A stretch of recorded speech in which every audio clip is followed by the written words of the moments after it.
Пайғамбарыбыз саллаллаху алейхи ва салламдан ең мықты мұсылман кім? Жана исламдағы ең мықты иш қайсыл дегенде пайғамбарыбыз. Ең мықты мұсылман, Аллах тағалаға ең жағымды мұсылман.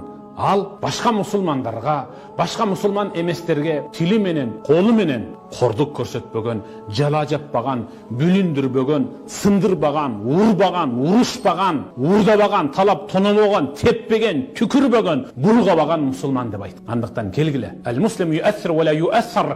Мұсылман таасир беріп жашаш керек.